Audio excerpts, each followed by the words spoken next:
കൃഷ്ണ ഗുരുവായൂരപ്പ ശരണം. ഗുരുവായൂരപ്പൻ്റെ ഉച്ചപൂജയും കളഭാലങ്കാരമൊക്കെ കഴിഞ്ഞു. നട തുറന്നു. അപ്പോൾ നമുക്ക് എല്ലാവർക്കും ഗുരുവായൂരപ്പനെ കാണണ്ടേ? എല്ലാവരും വരൂ കേട്ടോ.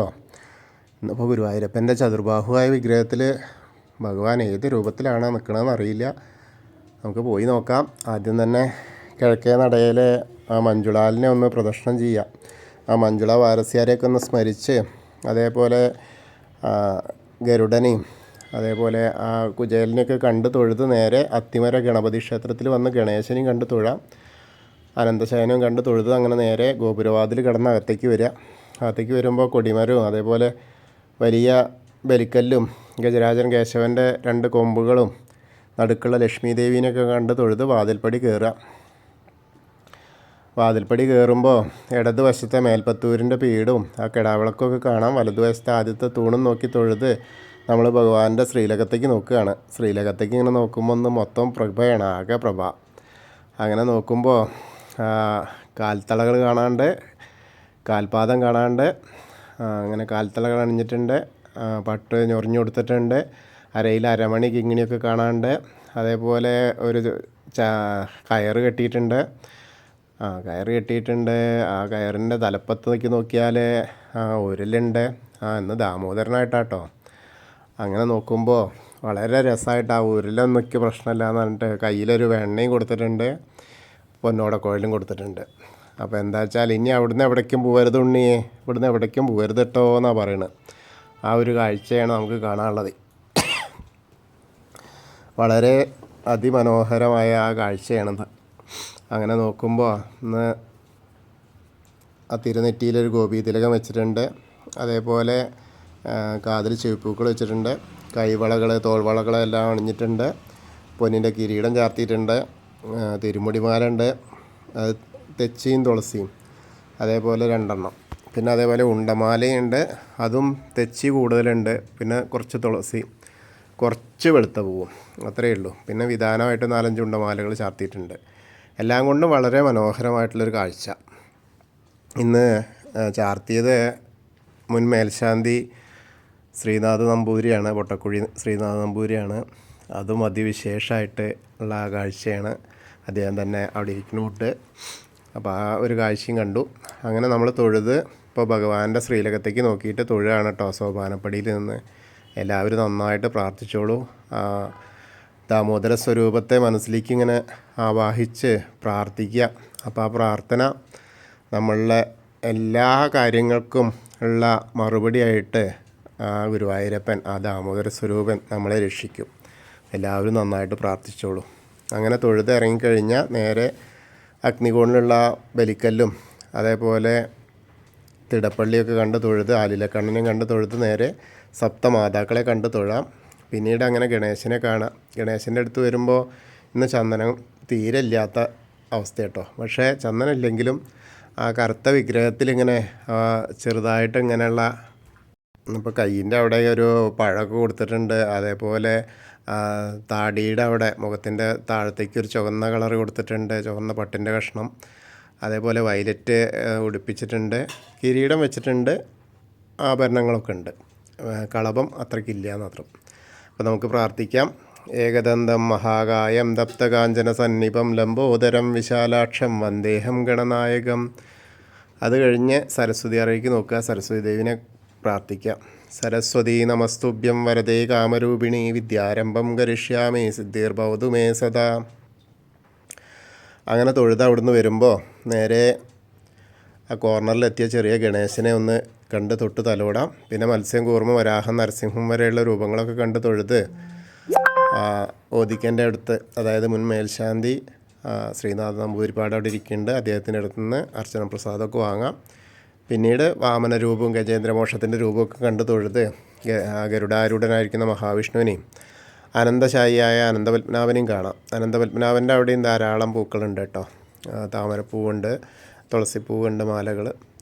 അത് കഴിഞ്ഞ് നമ്മൾ ശ്രീകോവിലിൻ്റെ പുറകുവശത്ത് വന്ന് സാഷ്ടാംഗം നമസ്കരിക്കുക. നമസ്കാരമൊക്കെ കഴിഞ്ഞ് മുകളിലേക്ക് നോക്കിയാൽ ഉഗ്രരൂപിയായ നരസിംഹസ്വാമിയെ കാണാം. ഭീഷ്മരുടെ ശരശയ്യൊക്കെ കാണാം. അത് കഴിഞ്ഞ് നേരെ വരുമ്പോൾ ബാക്കിയുള്ള ദശാവതാര വിഗ്രഹങ്ങൾ ഭാർഗവരാമനും ബലരാമനും ശ്രീരാമചന്ദ്രനെയൊക്കെ കാണാം, ശ്രീകൃഷ്ണനെയും കാണാം. പിന്നെ മുരുകനെ നോക്കാം. അവിടെ അത് നിറയെ ഭസ്മം കൊണ്ട് അഭിഷേകം കഴിഞ്ഞിട്ടുണ്ട്. അത് കഴിഞ്ഞ് നേരെ ഹനുമാൻ സ്വാമിയുടെ അടുത്ത് വരിക. ഹനുമാൻ സ്വാമിയുടെ അടുത്ത് വരുമ്പോൾ ഒന്ന് മാലകളൊന്നുമില്ല, ഒരു കുറച്ച് കുങ്കുമം മാത്രമേ ഉള്ളൂ. അപ്പോൾ നമുക്ക് പ്രാർത്ഥിക്കാം.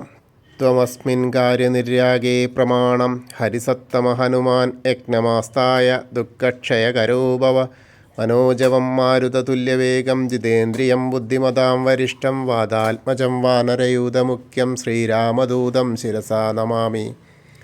ബുദ്ധിർബലം യശോധൈര്യം നിർഭയത്വം അരോഗത അജാഡ്യം വാക്പടുത്തം ഹനുമസ്മരണാത് ഭവേത്. ഓം നമോ ഭഗവതേ ആഞ്ജനേയായ മഹാബലായ സ്വാഹ.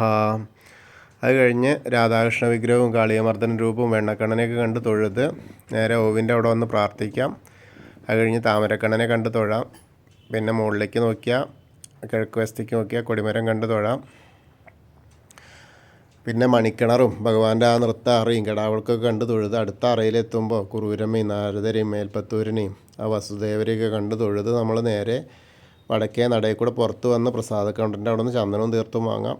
അത് കഴിഞ്ഞ് ഇടത്തരികത്തുകാവിലെ ഭഗവതിയെ കാണാനായിട്ട് പോവാം. അങ്ങനെ അമ്മയുടെ അടുത്ത് എത്തുമ്പോൾ ആ നല്ല സുന്ദരിയായിട്ടാണ് കേട്ടോ, അതിസുന്ദരിയായിട്ടാണ് അമ്മ അങ്ങനെ ഇരിക്കുന്നത്. ആ മുഖത്തൊക്കെ ചന്ദനം ചാർത്തിയിട്ട് നല്ലൊരു എന്താ പറയുക, ഇളം ചുവപ്പ് നിറത്തോടു കൂടി തുടുതുടുത്ത ആ മുഖത്തോടു കൂടിയിട്ടാണ് ഇരിക്കുന്നത്. അമ്മയ്ക്ക് ചെറിയൊരു കിരീടം വെച്ചിട്ടുണ്ട്. അതേപോലെ ധാരാളം തുളസിമാലകളുണ്ട്. ചുവന്ന പട്ടുപിടിപ്പിച്ചിട്ടുണ്ട്. ആകെ മൊത്തം ഒരു പ്രസന്നത നമ്മളെല്ലാവരും അനുഗ്രഹിച്ചുകൊണ്ടിരിക്കുന്ന ആ ഒരു അവസ്ഥയാണ്. അപ്പോൾ നമുക്ക് പ്രാർത്ഥിക്കാം. സർവമംഗളമാംഗല്യേ ശിവേ സർവാർത്ഥ സാധികേ ശരണ്യേ ത്രയംബകേ ഗൗരി നാരായണി നമോസ്തുതേ. അമ്മയെ കണ്ട് തൊഴുത് വരുമ്പോൾ ആ കോർണറിലെത്തിയാൽ വടക്ക് പടിഞ്ഞാറ് ഭാഗത്തേക്ക് നോക്കി തിരിഞ്ഞു നിന്ന് മമ്മിയൂരപ്പനെ മനസ്സിൽ വിചാരിച്ച് മമ്മിയൂർ പോകുന്നതായിട്ട് സങ്കല്പിച്ച് നമശിവായ നമശിവായ നമശിവായ എന്നുള്ള പഞ്ചാക്ഷരി മന്ത്രം ജപിക്കുക. അപ്പോൾ മമ്മിയൂരപ്പൻ്റെ അനുഗ്രഹം നമ്മളിലേക്ക് എത്തും. നമ്മളവിടെ പോയി ദർശനം കിട്ടിയ പോലെയാവും. അതിനുശേഷം വീണ്ടും ആ കൊടിമരത്തിൻ്റെ അവിടെ വന്നിട്ട് ഭഗവാന്റെ ശ്രീലകത്തേക്ക് നോക്കിയിട്ട് ഒരിക്കൽ കൂടി ദാമോദര സ്വരൂപത്തെ ഒന്നുകൂടി കണ്ട് തൊഴുത് നമസ്കരിക്കാം. പിന്നീട് കൂത്തമ്പലത്തിൽ വന്ന കിടാവിളക്ക് കത്തുന്നതായി കാണാം. പിന്നീട് അയ്യപ്പസ്വാമിയെ കാണാം. അയ്യപ്പസ്വാമിയെ കണ്ട് പ്രാർത്ഥിക്കാം. അയ്യപ്പസ്വാമിയെ കാണാനും വളരെ രസമുണ്ട്. അധികം ചന്ദനമൊന്നുമില്ല, മുഖത്ത് കുറച്ച് സ്ഥലത്ത് മാത്രമേ ഉള്ളൂ, കണ്ണിൻ്റെ അവിടെയൊക്കെ ഇങ്ങനെ. അതേപോലെ ഗോൾഡൻ കളറ് പട്ടുണ്ട്. അതിൻ്റെ മുകളിൽ പിന്നെ ചുവന്ന പട്ട് പിടിപ്പിച്ചിട്ടുണ്ട്. കിരീടം വെച്ചിട്ടുണ്ട്. കുറച്ച് ആഭരണങ്ങളൊക്കെ ഉണ്ട്. പഴം കയ്യിൽ കൊടുത്തിട്ടുണ്ട്. അപ്പോൾ എല്ലാവർക്കും ഒന്ന് പഴം കൊടുത്ത ദിവസമാണ് തോന്നുന്നുണ്ട്. ഗണേശൻ്റെ അവിടെയുണ്ട്. ഏട്ടനും അനിയനൊക്കെ പഴം കൊടുത്തണം. അപ്പോൾ അത് നല്ല രസമായിട്ട് കാണാം. അപ്പോൾ നമുക്ക് പ്രാർത്ഥിക്കാം. ഭൂതനാഥ സദാനന്ദ സർവഭൂതദയാപര രക്ഷ മഹാബാഹു ശാസ്തേ സ്തുഭ്യം നമോ നമ. അത് കഴിഞ്ഞ് നേരെ വരുമ്പോൾ പടിഞ്ഞാറ് നടയിലുള്ള ദീപസ്തംഭത്തിൻ്റെ മുകളിലുള്ള വേണുഗോപാലിനെയും കൊടിമരത്തിൻ്റെ മുകളിലുള്ള ഗരുഡധ്വജനെയും കണ്ട് തൊഴുത് നേരെ പടിഞ്ഞാറ് നടയിൽ കൂടെ പുറത്ത് വന്ന് രുദ്രതീർത്ഥ കുളത്തെ പ്രദക്ഷിണം ചെയ്യുക. പ്രദക്ഷിണം ചെയ്യുമ്പോൾ നടുക്കിലേക്ക് നോക്കിയാൽ കാളിയമർദ്ദന രൂപിയെ കണ്ട് തൊഴാം. പിന്നീട് അങ്ങനെ അന്നലക്ഷ്മി ഹാളിന് അതിലേ പോയി കഴിഞ്ഞാൽ നാരായണാലയത്തിൽ വന്ന് പൂന്താനം തിരുമേനി പൂജിച്ചിരുന്ന ഉണ്ണിക്കണ്ണൻ്റെ വിഗ്രഹം കണ്ട് തൊഴാം. പിന്നീട് അവിടെ നിന്ന് തൊഴുതിറങ്ങിയ ഭഗവതി നടയിലും കിഴക്കേ നടയിലും വന്ന് തൊഴുത് തെക്കേ നടയിലേക്ക് വന്ന് കൂവളത്തെ പ്രദക്ഷിണം ചെയ്യുക. പ്രദക്ഷിണം ചെയ്യുമ്പോൾ മഹാദേവനെയും പാർവതീദേവിനെയൊക്കെ മനസ്സിൽ വിചാരിക്കുക. അപ്പോൾ നമ്മൾ ഇന്നത്തെയും ഗുരുവായൂരപ്പൻ്റെ ഉച്ചപൂജയും കളഭാലങ്കാരമൊക്കെ കണ്ടു തൊഴുതു. എല്ലാവർക്കും ആ ഗുരുവായൂരപ്പൻ്റെ അനുഗ്രഹം ലഭിക്കും. കൃഷ്ണായ വാസുദേവായ ഹരയേ പരമാത്മനെ പ്രണതക്ലേശനാശായ ഗോവിന്ദായ നമോ നമ. ഹരേ കൃഷ്ണ. ഗുരുവായൂരപ്പാ ശരണം.